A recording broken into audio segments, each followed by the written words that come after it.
Ésaïe, chapitre 45.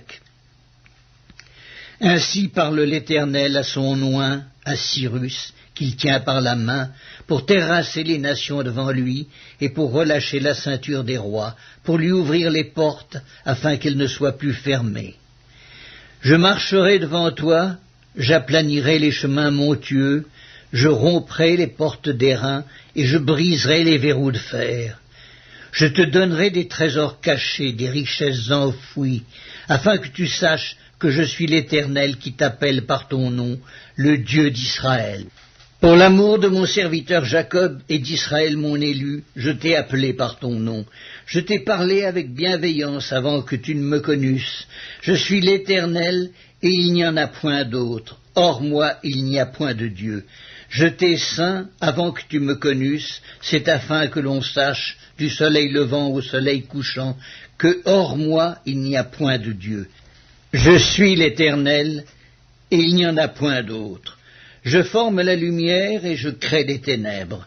Je donne la prospérité et je crée l'adversité.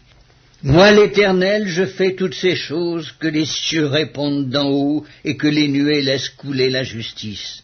Que la terre s'ouvre, que le salut y fructifie et qu'il en sorte à la fois la délivrance. Moi, l'Éternel, je crée ces choses. Malheur à qui conteste avec son Créateur. Vase parmi des vases de terre, l'argile dit-elle à celui qui la façonne, que fais-tu? Et ton œuvre, il n'y a point de main? Malheur à qui dit à son père, pourquoi m'as-tu engendré? Et à sa mère, pourquoi m'as-tu enfanté?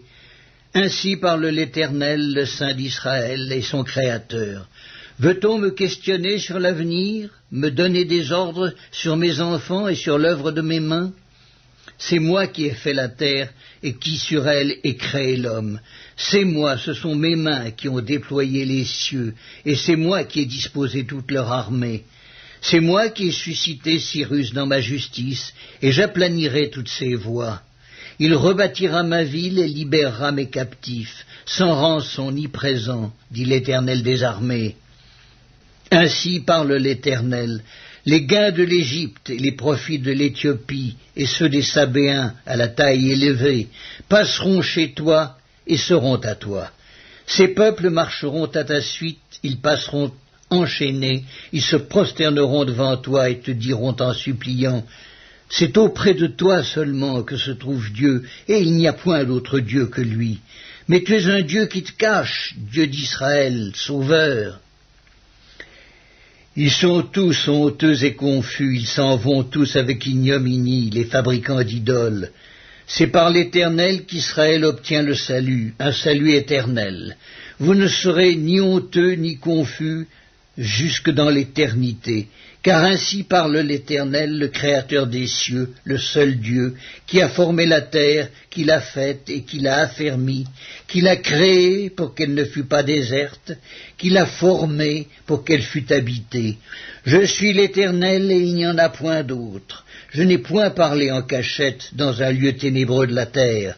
Je n'ai point dit à la postérité de Jacob, cherchez-moi vainement. Moi l'Éternel, je dis ce qui est vrai. Je proclame ce qui est droit. Assemblez-vous et venez, approchez ensemble, réchappez des nations.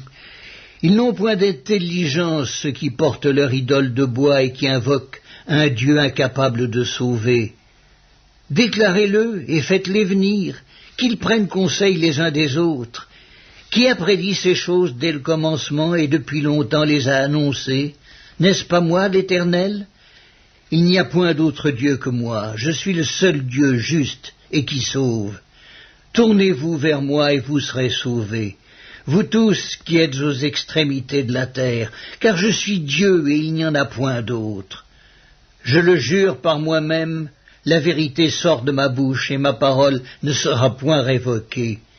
Tout genou fléchira devant moi, toute langue jurera par moi.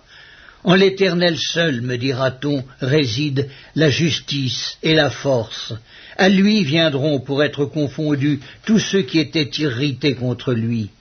Par l'Éternel seront justifiés et glorifiés tous les descendants d'Israël.